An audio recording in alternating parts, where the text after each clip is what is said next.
Hello, and welcome to another episode of Let's Talk Money with Friends. Every single week, we have the privilege of coming to you on time at 7 o'clock. But today, we had technical issues again.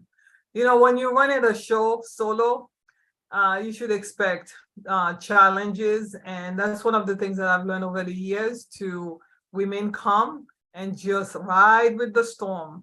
So this storm here, believe it or not, it is a storm because when you're trying to do things a certain way and things are not happening the way they're supposed to happen, you know, you get a little nervous, but I'm glad that you are here. I'm glad you're gonna see this live. If you were one of my friends who are waiting to see it live, but also too, if you are someone who's a faithful follower and watch this offline when we are on reruns, definitely, I want to thank you for this opportunity to be with you again on a Wednesday. Let's talk money with friends. We say money encompasses everything. And every time we have an opportunity to have a conversation with someone that we really have a lot of respect for, we run to the opportunity. So tonight is like no other night because I have a friend here, I've known him for many years. He's an avid supporter of the community. He's spent his entire life. His passion is to help community, and he spent his entire life serving people and families. So tonight I'm gonna have a really great conversation with him. I do believe this conversation is gonna be powerful, and you'll get to learn a lot. And please, in order for you to help us, definitely tag, share, make a comment, like the page. Let your friends know that every week we make a commitment to come here with relevant and timely information for you and your family. So without further ado, I would like to welcome my friend who's on tonight. His name is Joel Schwartz. And Joel is someone who's awesome, and you'll get an opportunity to hear from him tonight. Joel, why don't I give you a moment to introduce yourself quickly, and then we're gonna dive into a really great conversation. Because the other day we had a conversation offline, and I was again so inspired by you. And I know tonight is gonna be a powerful night. Go ahead, Joel. Okay, well, Gabrielle, I am thrilled to be on here with you. You do such important work with this, spreading all sorts of important messages and information to people who can really make good use of it. So I'm very happy to be here. I'll tell you a little bit about myself, everybody. I am the grandson of Jewish immigrants from what was the Russian Empire around 1900 when they came to the United States. It's now in the country of Belarus. And so I grew up, I was born in New York City, but by the time I was 6, we moved to the Boston area. Actually, Natick is where I grew up my entire childhood from the age of 6 on. And I got the message pretty early from my parents that as Jews, we were a group that's been kicked around a lot historically. We've been at the bottom in many, many circumstances.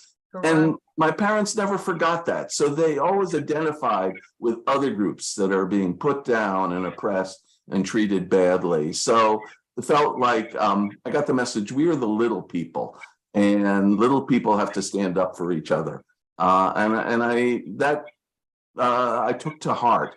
And I was growing up, you know, I'm 74 years old. Yeah. In a bit of history. And I grew up in the 60s when the world seemed to be exploding. The civil rights movement was on the TV every day. The anti-war movement was happening, and so many other things. And so, you know, the question became, you know, as I was growing up, what do you want to be when you grow up? And I felt like I just want to change the world. And in some ways, I've had a lot of different jobs, from being a teacher to a factory worker, machinist, worked for several nonprofits. I've done a number of different things that are each a different field even. But the through line in terms of either or what I was doing in my spare time was trying to make a difference in the world, to battle injustice, work for peace. And because I think we all need to do that. Definitely, you're very much like me. I've done so many different types of Yeah. things because, but you know, when we're talking, I say, what is the common denominator? And for me, the common denominator has always been my passion to help other people. Yeah. Whatever I've done has always been about service, serving my community. And I think that's what I see here and I see in you. So let's go back a little bit, because I know, what was it, 10, 15 years ago I met you? No, I think it was maybe 10 years ago. Yeah, something like 10 years, yeah. You were running a nonprofit, and the name of the nonprofit, Moving from Death to Assets. Yes. And I remember you had asked me to come on to do a quick presentation. I think I did it twice. Yep, that's right. Yeah, I did presentation to let people know about, the financial services field, how it works, and how they can empower themselves. Basically, what I'm doing here, right? So it was an awesome time, and I remember your passion and wanted to work with a diverse community, because yes, it was in Manhattan, but there were folks from South America, Central America, African American, everybody was there, white and black. So I wanted to have this conversation with you, because many times when we talk about planning, and we talk about having a plan, having an action plan, thinking about where your money's at, it's a hard thing. It's a hard thing for a lot of people to conceptualize. And we keep talking about it. And on this show, we say money encompasses everything. So we talk about everything to help bring families closer to the idea of planning. So going back again to something you just said, you wanted to change the world. And I remember you said to me offline, and you did that by connecting people was the way you wanted. Can you explain a little bit more about how you feel at 74, do you feel like you've been able to change the world and been able to connect some people through your work? Well, I'll tell you a couple of things. One is, let me give you, because one of the ways I hope to make a difference and connect people both is through my program that I worked at for 10 years, Moving from Debt to Assets. I'll just mention a little bit, and then there's some other things too. So I had the good fortune to be asked by the Greater Boston Interfaith Organization, GBIO, to take their concept, which they started with, of a financial education program that would teach people how to manage money and use money as a tool to move forward, and develop it into a real and reach lots of people. So I did that from the years 2006 till 2016. And what was exciting about this program is, and unique in some ways, really, we offered it in 7 different languages. And in fact, most of our 50 different classes that we ran were not in English. And so we ran it in Haitian Creole, Cabo Verdean Creole, in Brazilian Portuguese. We had a class of Somali women run in Somali. We had a class in Vietnamese and Spanish, and of course English as well. So we reached out to many different communities, all of which were eager to learn what we had to offer, because each of our communities really needs to know how to manage money and to use it to get the life we want. So it was an exciting experience. And I learned a lot from the people in the program. And as we go on tonight, I can share some of the stories from that program. I'll just mention one other thing. As I got older, I realized that, in some ways, and the superpower is using my network of connections, people in all different communities, all different professions, to help people. I feel like I've spent a lifetime collecting. It's sort of like you save up money and then you can spend it. Well, I feel like I've saved up connections with people. And now I'm retired. I have time on my hands. I can use those connections to help people move forward in their lives. So people come to me with all sorts of crazy things. Can you solve this problem for me?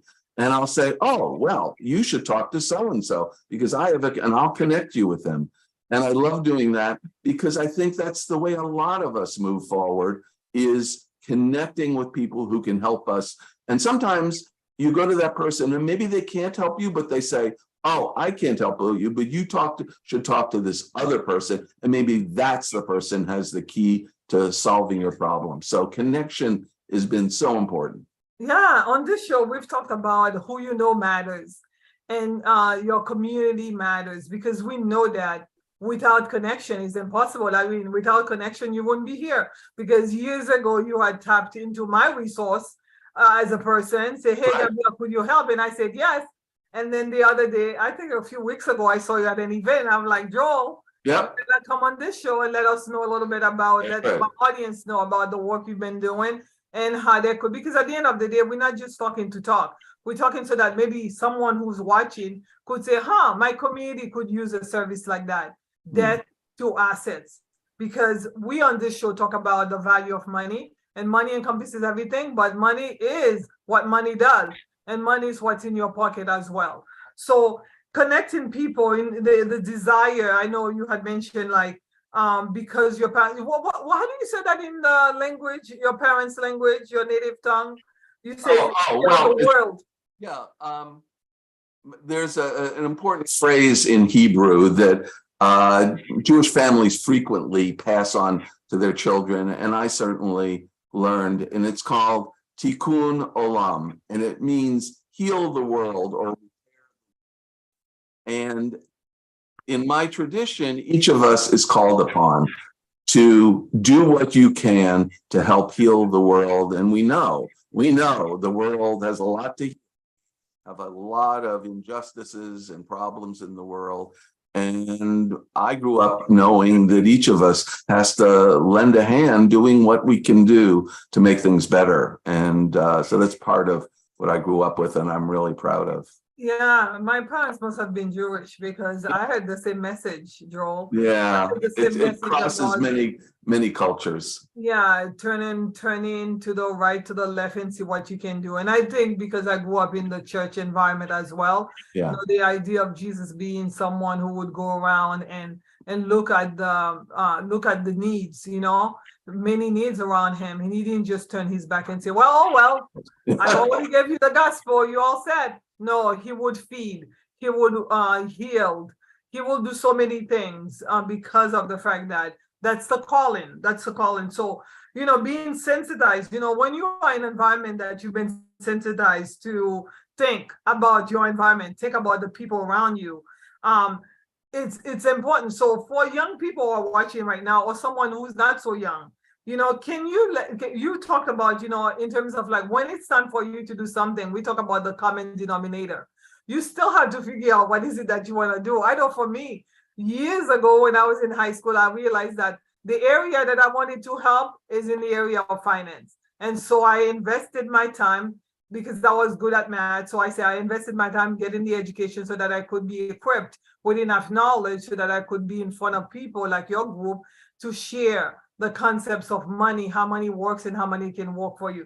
We talked about it, and you said, you know, the idea of doing what you like and doing what you're good at. Can you share in terms of like when young people are thinking about being part of the solution, how they can equip themselves to become part of the solution?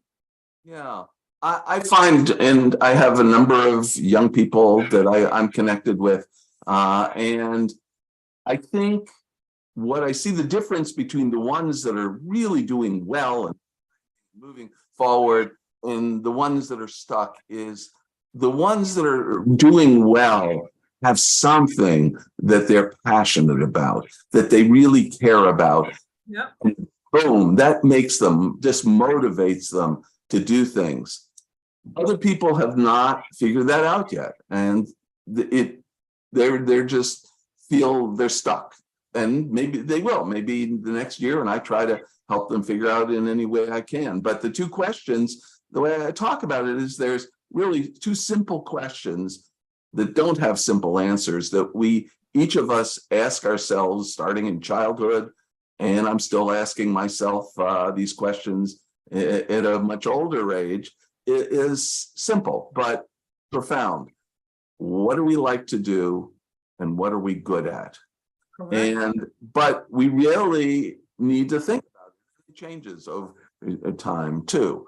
But if there is something that you're good at and you love to do, and then you decide to go for it, it will change your life. It will change your life in profound ways.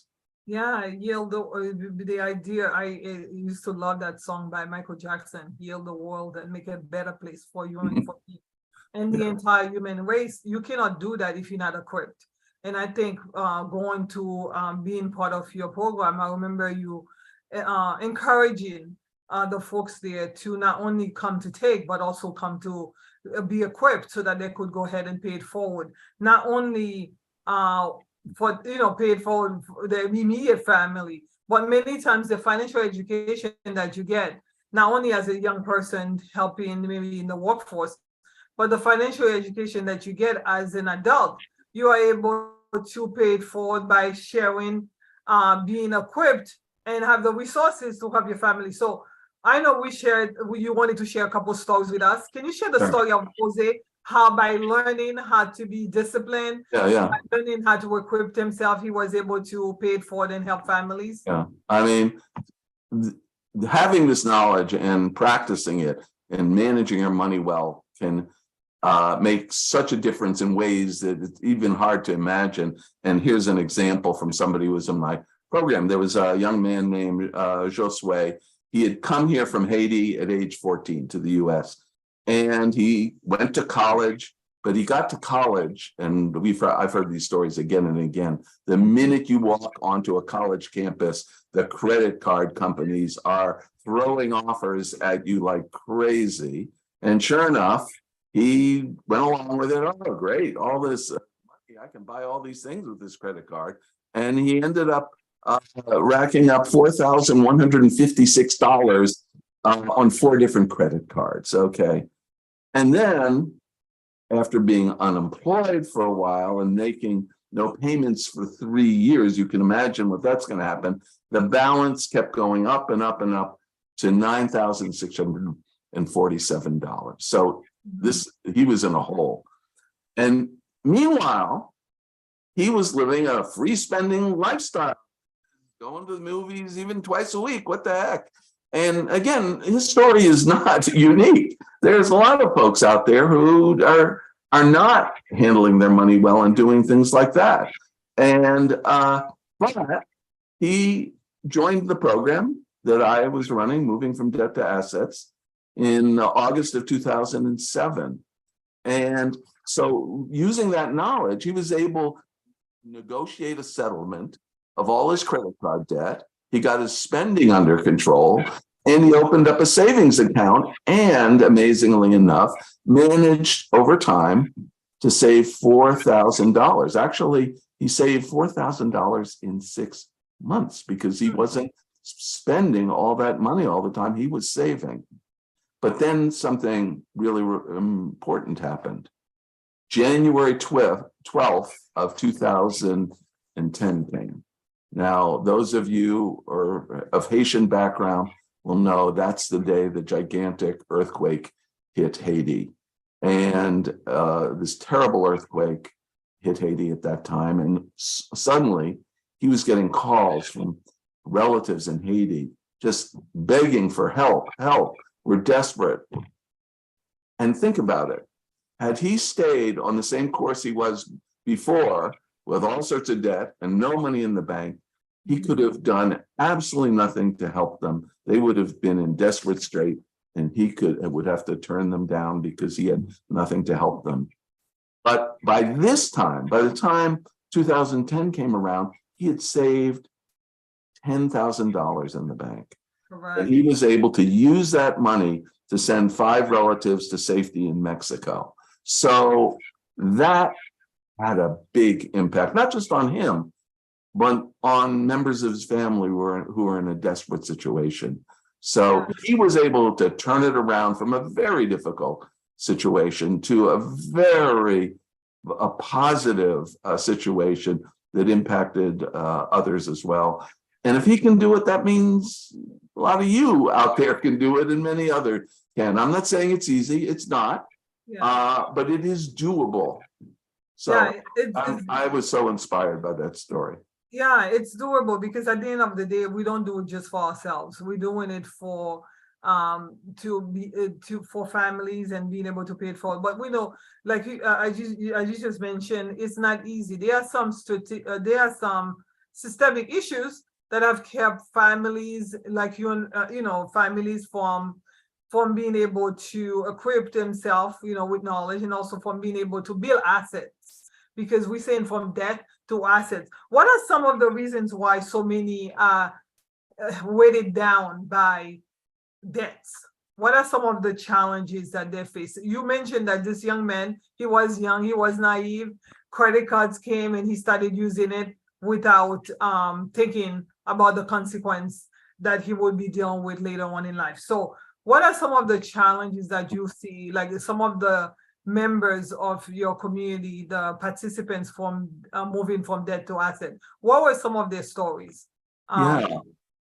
Well, first of all, in terms of challenges, we are living in a system where there are gigantic corporations that want us to get into debt, that want to take advantage of people's either lack of knowledge or weakness in one way or another, and they want to use it to make money for those gigantic corporations. So there's a reason people go into debt. It's because these companies prey on people, particularly young people, not just young people, and make big money and on advertising to convince you and me that we should run out and buy all sorts of things, not yesterday, but right now. I mean, not in the future, but right now, and spend all this money that we don't have. But that's okay.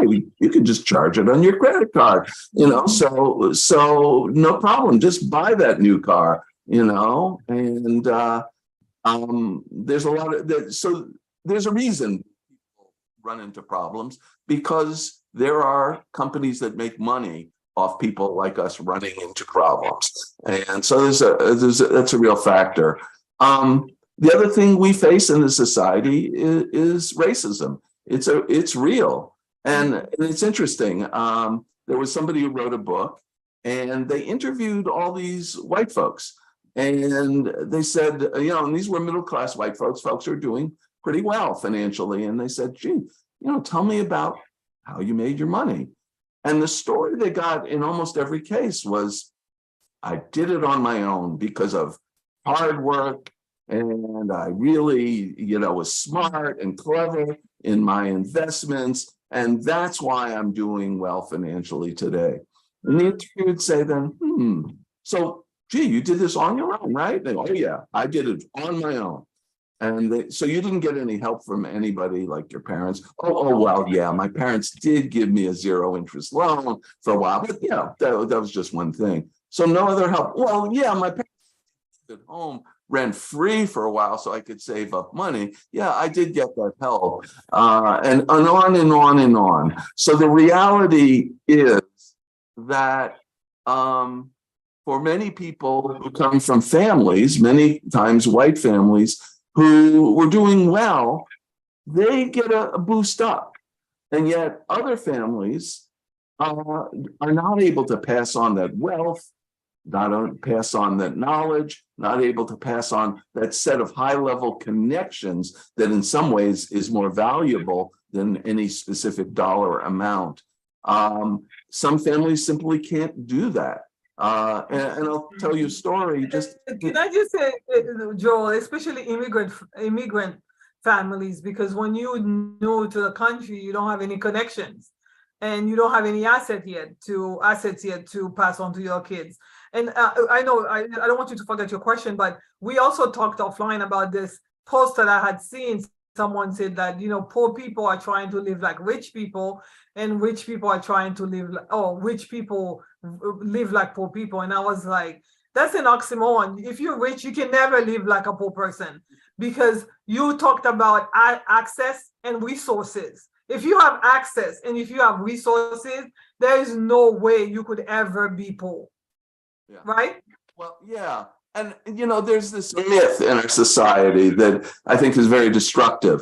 And it's the myth is set up to maintain the status quo. So it says, if you're rich, then you must be smart, you must be doing all these right things. So that's why you're rich. And if you're poor, it's because either you're not smart enough or you're not working hard enough or something like it's your fault if you're poor. If you're rich, it's, you know, you get the credit for that. And I think that is complete nonsense. That's complete bull. I mean, that's ridiculous. So first of all, many of my friends who are immigrants and low income, they work 2 jobs, they work 3 jobs. I don't know when they sleep or eat because they are working all the time. So you certainly can't say, oh, they're not working hard enough. And same thing with the rich people. Many of them inherited enormous wealth. Of course, they're doing well. Yeah, you give me several $1,000,000. Well, you know, and Joel, you're going in and out. I'm not sure if it's the audio. So yeah. Oh, okay. Yeah. Okay. Yeah, he is good. So, yeah, I think that's a myth that people at the top use to maintain the status quo and to blame poor people. I think there's a lot of the system needs to change so that everybody has an advantage. For example, if we had universal affordable, then well, universal healthcare, free healthcare, paid by our taxes.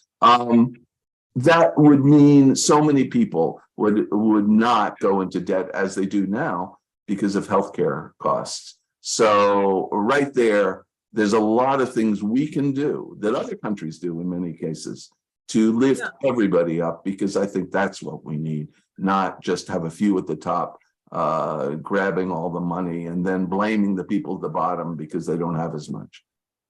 I know we have talked about I'm still live, but I know we talked about the idea of in addition, the question, we said that, like our idea of trying to live like the rich is what other countries have for granted or for free. For example, we said, you had asked me, what's the minimum vacation days in the United States? What's the required minimum vacation days? And I thought, oh, maybe a week. And you're like, no.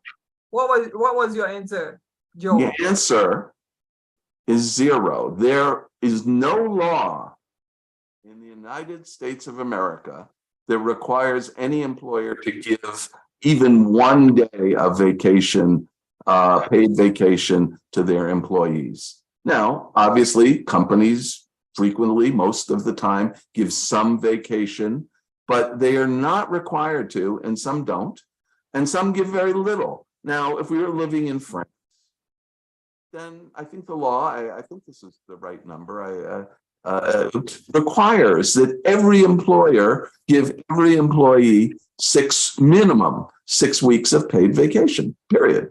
So you could be the lowest level of large company, but you get 6 weeks to spend with your family, to relax, and enjoy your life, rather than spend every single week working at your job. Yeah. And when I talk to my French friends about it, they say, of course, we need time to spend with our families. Why wouldn't the government absolutely mandate that? Now, when I say at minimum, that other people get 7 weeks, 8 weeks, 9 weeks, but here, if you get 3 weeks, you feel, woo, I'm so lucky. Wow. Weeks. Shouldn't be that way. We can change it. People in the United States have come together and made changes over time. So we can still do that. And I think we need to, because we deserve it. We do not need to have a system where everybody at the top is gobbling up such an incredible portion of the wealth of this country. Yeah, definitely the wealth and income disparity. That's the reason why we're talking about this topic today, moving from debt to assets. But in order for you to really do that transition or make that transition, you have to understand some of the barriers and the systemic issues that have kept you and kept your neighbors. And when we have people asking questions like, Do you believe that poor people are living like rich people and rich people are living quote unquote poor? They don't understand some of the barriers and the systemic issues Yeah. because something as simple as taking a vacation in this country might be seen as being trying to live like a rich person, when in reality, we ought to be able to take a vacation with our families. We ought to be able to have a decent place to live. We ought to be able to go to work and make enough so that you can take care of your family. Because at the end of the day, especially nowadays, some of the folks who came to your training, moving from debt to assets, I remember you had mentioned that some of them, not only do they have to take care of themselves, but some of them were what we call sandwich generations. Yeah. And for a lot of minorities, that was a really hard task. Why? Can you share with us why you believe it was hard for them? Yeah, sure. I mean, if you think of between some wealthy families and low income families, frequently, as I said, in wealthy families, and I'll speak about mine. My wife and I each inherited some money from our parents. So we got the benefit of that generational wealth. Correct? But some people grow up in families where there isn't that wealth, but it's beyond that. Sometimes they have to support their parents, not to mention their children, but also their parents as well. So it's, even though they may be working hard and they may be just saving money as best they can and really being careful about their spending and doing everything right, it's still hard to accumulate money when you're supporting your parents and your children. And there may be other relatives there too. I know some grandparents are raising their grandchildren, you know, and that's a big expense too, because they've already raised their children and now they're raising another generation. And those are some of the barriers that people face, not due to themselves, in fact, due to their generosity in helping other people out. But it is a real challenge. Yeah, it's a real challenge. And I think that we have barriers, but at the end of the day, we still have responsibilities, right? We still Sure. have to take on the responsibility of creating a plan and taking some action so that we can move from debt to assets. So what should is someone who's watching saying like, yes, Gabrielle, I understand I am facing challenges because I'm a sandwich generation, I'm taking off my children and my grandkids. I have family overseas that are calling me all the time asking for help. I really cannot save. As a matter of fact, the only way I'm able to survive is through those credit cards. I'm pulling credit cards all the time, swiping, because that's the only. So what are some of the what is your advice, you know, in terms of what you used to teach or encourage your members from that training to do? What are some of the basic things that somebody can do today? Yeah, that's a good question. Well, one of the first things that I think is really helpful, and again, if you sign up for a class of some sort, by the way, my program, Moving from Debt to Asset, no longer exists. I wish I could offer it to you, but it is not in existence. But there are other wonderful resources out there that can do similar things. So I certainly don't want to discourage you from getting help. But one of the first things is to do a budget, because what I find that many people don't even know. So, we cannot hear you, Joel. I'm losing sound. You're losing sound. And you, I think I'm going to need to speak. Can you hear me right now? Yes. Yes. Okay. I'm going to speak more clearly and loudly. Thank you. The budget. Yes. Yeah. So first you have to do a budget, analyze, just keep track, get a little notebook, and just write down every time you spend something, even, you know, something small, and just keep track for a week, and it'll give you a sense of where your money is going, because I think many people don't really know where their money is going. Somehow it's just not there, but you don't remember, where did I spend that? And so just track it for a week and then put it into a budget. Programs are out there that can help you do that. And there are formats online to do that, and add it up what your spending is on each of those items. And you can estimate if you're not 100% sure. and then put down your income. And the first question you need to ask is, which is bigger, your income or expenses? So clearly, if your expenses are greater than your income, something needs to change because you're in big trouble and you're going to be in more and more debt, not less and less. If in fact your income is greater, then you can talk about saving and vehicles for that. But so that's the first question. One of our teachers used to frame it this way. She said, you need to know whether you can afford to go out for dinner tonight.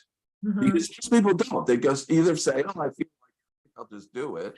And they may have to put it on their credit card and maybe they can't afford it. Or maybe they can, but they're not really sure. So what the heck?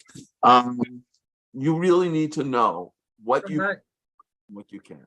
Then you need to look at ways to cut spending. And sometimes there's a variety of things. Sometimes it's, oh, I always, grab a cup of coffee every day. And maybe if you cut that out, one small amount, but it can add up. And there's other ways. And then there are various programs out there that offer discounts on things. There's ways you can access program that can give you some money too. So there's a variety of ways you can cut expenses. And then the other way is, of course, to look at your income. Is there a way to increase your income? Is there a way to look ahead to increase your income over time? Do you need to go to school? Do you need to go get some training to improve your skills? Right now, there are a lot of jobs out there. So maybe by switching jobs, you can make more money than you're making now. So those are some of the things to think about. Yeah, I think we mentioned like it's important to earn income consistently and try not to be unemployed for too many years or too many months, because when you have that gap can really affect your savings, right? That gap can really impact your savings and also your ability to earn income as well. I know sometimes, again, it's outside of your control. You got sick or family member is sick, you're raising kids. But yeah, definitely. But we also jokingly talked about it, and I want to mention it, but because we were talking about it laughing, but it's an important part to think about. Last week, we said that real love matters and how important it is to be in a strategic relationship with people who see money the way you see it, and also are willing to work towards similar goals. Do you think for a lot of young people, because I was talking to some family members and they're all single and some of them are struggling, saying like they cannot pay, the high cost of utilities and bill. And I'm like, we definitely as a society should start thinking about the importance of coupling, the importance of being in a couple, because again, going back again to the idea of two is better than one. And being like one can chase 1,000 and two can put 2,000 to flight. The synergy that can exist if it's the right partnership, right? We have to agree on that. So what do you think about that? Do you think you've been married, Joel? You've been married for 40 years. Did that help your bottom line? I've been fortunate to be married to a wonderful woman for 40 years. And there have been financial benefits. I don't think that's why I married her at all. But obviously, I don't want to say everybody should get married. Each person has to make their own decisions. And as you said, it has to be the right person. It has to be a solid, good relationship. So I'm not saying everybody should get married. I'm really glad I did. But what's important, there's a couple of thoughts about my 40 years in this marriage. One is relationships are hard, and I'm drawing on my experience in other previous relationships as well. Relationships are hard because we bring into them all the hurts we've received as children and up to that point. And we tend to act out our hurts too often. And I know I was married previously to my current marriage. I got married at the age of 21, which for me was too early. And it did not last. And it did not last because of each of us, and I take a lot of the blame, were acting out of our hurts, and I was very defensive in many ways and wasn't able to share my feelings in ways that would have been helpful.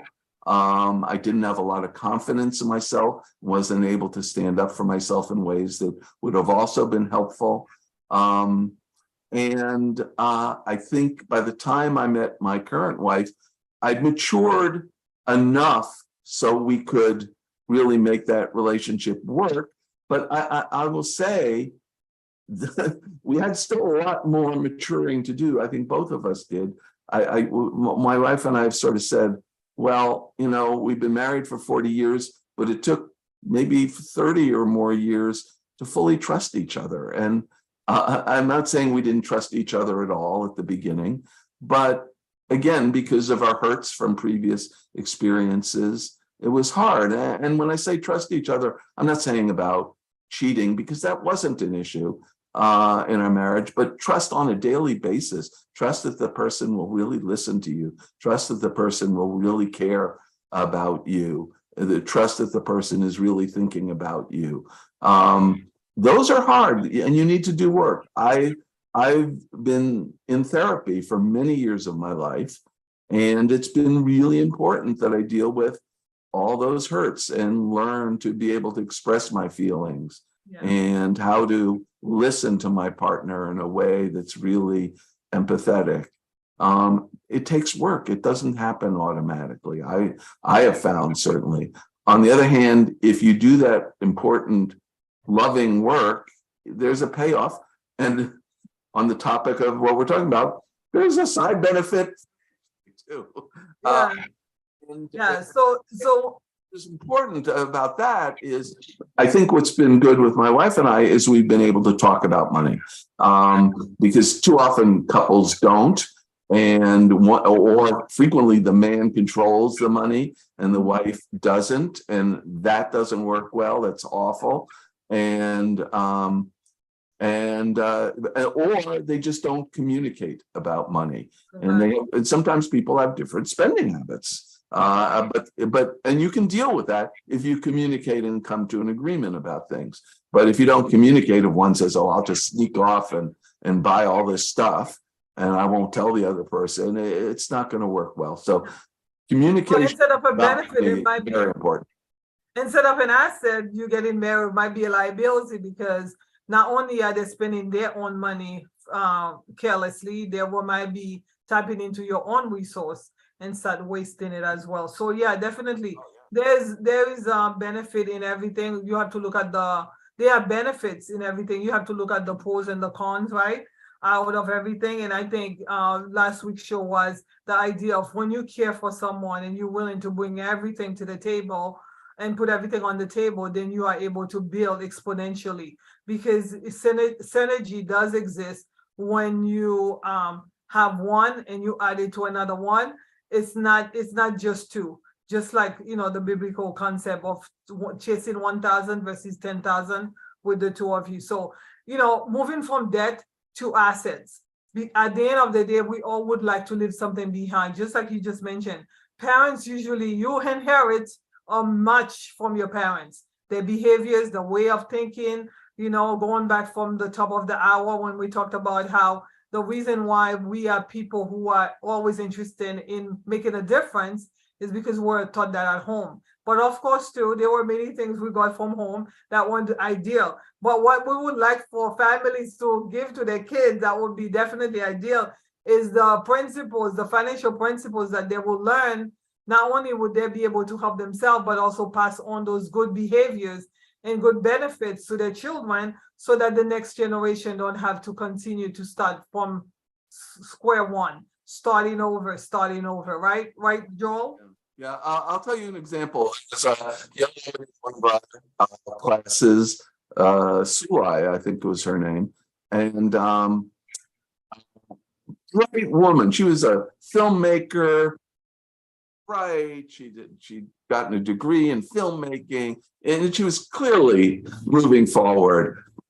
And yet I said, so how are you coming with your savings? She said, well, I saved some money, but then I just spent it. I don't have anything. And I said, what's going on? She said, well, growing up in my family, whenever money came in, it just disappeared immediately. Nobody could ever save anything. So I feel like whenever I save something and I look at that bank balance, I say, oh, it's going to disappear anyway. I might as well spend it. I know I can't save.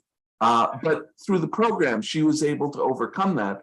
But she had to recognize that that was a challenge for her based on her upbringing. And then she really moved forward and achieved some real success. Yeah.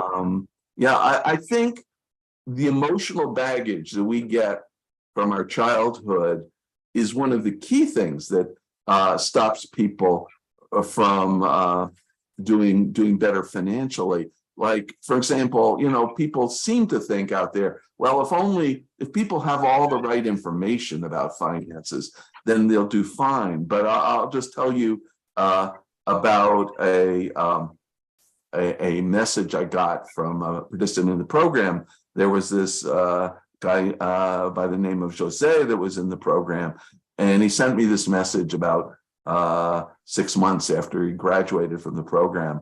He said, I know I still have a long way to go, but without your program as an impetus, I'd still be trapped in fear and hopelessness. And when I read that, I said, yes, he named two of the biggest barriers that I've seen as everybody passed through that program. Fear. Some people are scared to death to even look at their financial situation for fear that it'll be far worse than they imagine. So I'll just not even think about it because it's too scary. Other people are completely hopeless and feeling like, I'll never be able to save money. I'll never be able to do well financially. Why even try? It's hopeless. And the other third thing that I would add, components that can hold us back are isolation. I had so many people come through the program. In fact, I'll tell you one class. There was a group of people. They all went to the same church. This class was held at a church, and they knew each other. They were friends, right? At one point, a person spoke up in this class. Again, her friends are sitting all around her. And she said, I have to tell you, I'm in real trouble with my credit card debt. And I haven't told any of you. These are her friends. She sees them at least once a week in church. They thought she was doing just great because she kept it to herself. But once she was able to share with them, I'm having trouble right now, and I'm really working on this. They were able to support her and offer her help, and she didn't have to carry that burden of carrying that secret shame around. She could just address it and say, okay, I'm working on this. And I think too many people don't reach out to others and get the help that might be there if they could just share, look, I'm having trouble with this. Yeah, definitely. Tonight's show is about moving from debt to assets, but I think it's moving from fear to success, moving from a hopelessness to a better place. Because at the end of the day, if you get stuck, you'll never go to the next level. We do this show, Let's Talk Money with Friends, and we encourage you to share with your friends, to let them know about this conversation every Wednesday, because we know it's timely, we know it's relevant, and we know it will make a difference in the lives of the people that you're gonna share this with. So we encourage you to do that. Tonight's conversation is important because at the end of the day, if you're not taking responsibility, if you're not taking charge, if you're not asking for help, you're never going to be able to move from where you are to where you want to be. Yes, there are going to be barriers. Yes, there are going to be some challenges that are outside of your control. But if you build community and you reach out, you'll be able to get to where you need to be. At the end of the day, Joel, we said that after years of working with families, you said that you found out the key to success. You tell us, what is the secret? Everybody here. This is our last question. What is the secret? I think I want to know, what's the secret to success? Yes.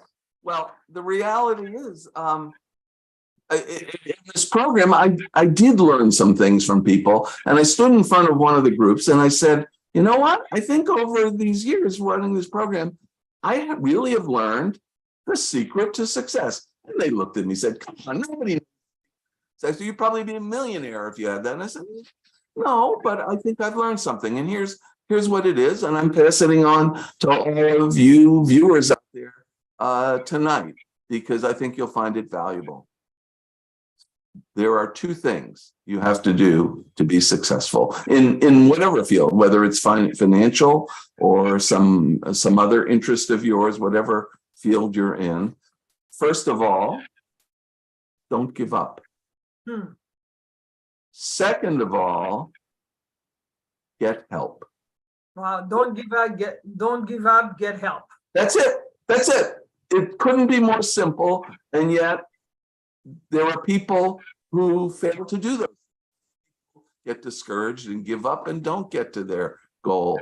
Other people try real hard, but are afraid to ask for help and try to do everything themselves and just can't get there because they need help to get to that next level. And but if you follow those rules, you're going to get there. Yeah, you will get there. So thank you so much, Joe, for being on the show. We said this platform here is for those people like you who are making a difference in the community. You've been doing it for all your life, and I'm so grateful to have met you.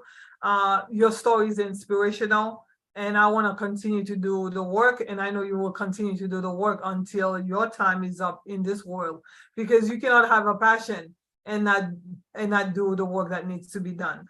So, but I would like to also again encourage you who's watching right now. You've been seeing the show for several years now, and we're doing this work because we have a passion for community, and we have passion for the audience, the members who are watching. And we know that this information here, if there's one thing somebody can take, either don't give up. I know I'm resilient. I know I'm persistent. I don't give up. Don't give up and ask for help. We've talked about community matters, relationship matters. You gotta ask for help. Please do not stay at home trying to figure it out by yourself. Yes, it doesn't matter how smart you are, how many college degrees you have, how many places you've been. You need support. You need a community of people who can stand with you. You might need a support from a training like moving from debt to assets, because many communities, especially the one that you at right now, probably have programs similar, financial literacy programs. But even beyond that, you could talk to your friends and ask them how they've been doing it, what have they done to do it differently for them, to get a different results, because so many people are getting the same thing. It's almost like insanity. They're doing the same thing and expecting the same results. What you want to do is talk to folks, talk to friends, reach out to members of your community or communities, different communities that can help you so that you can move from where you are to where you would like to be. Let's get together and make it happen, and let your friends know that we are here. Tag, share, make a comment. And yeah, anything else, Joel? I just want to say good night. We had some technical problems, but you know what? I'm glad we stuck to it. I didn't give up. I don't give up. You remember you were saying like, what's happening, Gabrielle? I'm like, nope, I'm not giving up. It's gonna happen. We're gonna be able to go live, and eventually we're able to go live. I still have some technical problems on the screen here, but you know what? I'm focusing on the work at hand here, and that's to convey this message of not giving up and ask for help, because it doesn't matter what you're going through, there is help, right? Yes, and Gabrielle, yes, you never give up. I understand that. I see that in you. And I want to thank you for giving me this wonderful opportunity to be on your show, see you in action, and this wonderful messages you're sharing with people all over the world. I love. Yes. I'm really happy to be part of that. So thank you for inviting me on here. Yes, thank you, Joel. Thank you, everyone, for watching. Have a blessed night.